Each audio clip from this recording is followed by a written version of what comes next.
الحمد لله نحمده ونستعينه ونستغفره ونؤمن به ونتوكل عليه ونعوذ بالله من شرور أنفسنا ومن سيئات أعمالنا من يهده الله فلا مضل له ومن يضلل فلا هادي له ونشهد أن لا إله إلا الله ونشهد أن محمدا عبده ورسوله أما بعد.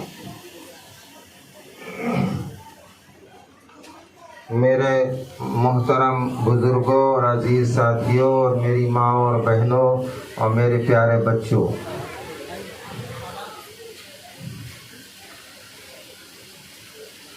حقیقت تو یہ ہے کہ مولانا زاہد عباسی صاحب کی یہ محبت ہے کہ وہ جو بلا لیتے ہیں، ورنہ وہ خود ہی اتنی اچھی تقریر کرتے ہیں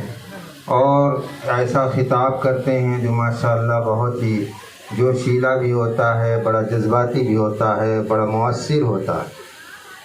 ہم ان کی دعوت پر ان کی محبت کا انکار نہیں کر پاتے، ورنہ طبیعت بھی خراب ہے اور کچھ بولنے کا اس وقت موقع بھی نہیں تھا، اس لیے کہ 15 اگست کی آزادی کا دن تو گزر چکا ہے، رات ہو گئی ہے.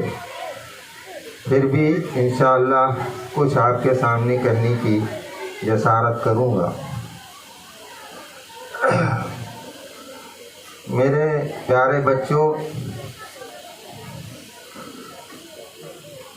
اس ملک کی آزادی میں جہاں ہمارے وطن کے بھائیوں کا حصہ ہے، وہیں ہم تمام مسلمانوں کی بھی اور علماء کرام کی خاص طور سے بڑی قربانیاں ہیں. اور ہم تو یہ سمجھتے ہیں کہ کوئی بھی تحریک بغیر علماء کرام کے کامیاب نہیں ہو سکتی، اور خاص طور سے آزادی کی تحریک، اس ملک کی آزادی کی تحریک، اور آج بھی جو حالات پیدا ہو رہے ہیں، ان حالات میں بھی اگر کوئی تحریک اور کوئی طاقت اٹھے گی تو وہ علماء کرام ہی کی ہوگی، اور وہی جو ہے آپ کی رہبری اور رہنمائی کا فریضہ انجام دیں گے. اس لیے کہ قوم کی قیادت کرنا اور قوم کو سنبھالنا آسان کام نہیں ہے، بہت ہی مشکل کام ہے، اور ہر ایک کے پیچھے ہماری ملت اور ہماری قوم چلنے کے لیے تیار بھی نہیں ہوگی. تو سب سے پہلے تو ہم ان حضرات کو خراج عقیدت پیش کرتے ہیں جن لوگوں نے اس ملک کی آزادی میں حصہ لیا اور جن لوگوں نے اس ملک میں اپنی جان کی قربانی دی. کوئی بھی تحریک بغیر قربانیوں کے اور مجاہدے کے کامیاب نہیں ہوتی، اور پھر ملک کی آزادی کی تحریک جس پر انگریز سینکڑوں سال سے قبضہ کیے ہوئے تھے، اور وہ کیسے ملک کو چھوڑ کر جا سکتے ہیں جبکہ ان کی حکومت تھی، ان کا راج تھا اور ان کا دورہ تھا اور ان کا غلبہ تھا. تو آزادی اتنی آسانی سے کسی چیز سے بھی نہیں حاصل ہوتی. اگر ہم گھر کے اندر دیکھیں کہ ہمارے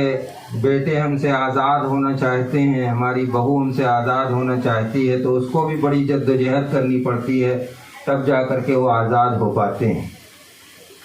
اب تو موجودہ وقت میں ہو سکتا ہے ماحول بدل گیا، لیکن ہم لوگوں کے بچپن کا ماحول تو یہ تھا کہ اگر بیٹا جو ہے باپ سے الگ ہونا چاہتا تھا شادی کے بعد، تو باپ کسی طرح تیار نہیں ہوتے تھے، اور بہت زیادہ جو ہے ان کو تکلیف ہوتی تھی. اور یہی تکلیف نہیں کہ یہ بیٹا ہم سے الگ ہو جائے گا، وہ چاہتے تھے کہ پورا خاندان ایک جگہ رہے، ایک ساتھ رہے، کسی طرح تیار نہیں ہوتے تھے، اور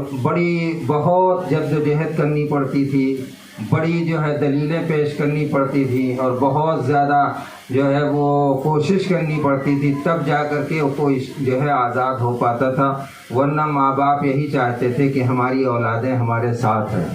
لیکن موجودہ وقت کچھ بدل گیا ہے، ہر آدمی ذمہ داریوں سے بھاگ رہا ہے اور چاہتا نہیں کہ کوئی ذمہ داری ہمارے اوپر ہو، تو اس وجہ سے، اور بڑا خاندان بھی اب لوگ پسند نہیں کرتے، بڑا گھر بھی نہیں پسند کرتے، تو اس وجہ سے لوگ جو ہے وہ بآسانی سے چھوڑ دیتے ہیں۔ ورنہ پہلے کوئی شخص اپنی اولاد کو، اپنی بہو کو شادی کے بعد بھی جلدی الگ کرنا پسند نہیں کرتا تھا، کہتا تھا رہو یہیں، چاہے جس طرح سے سوکھی روٹی کھائیں گے لیکن اسی میں ساتھ رہیں گے۔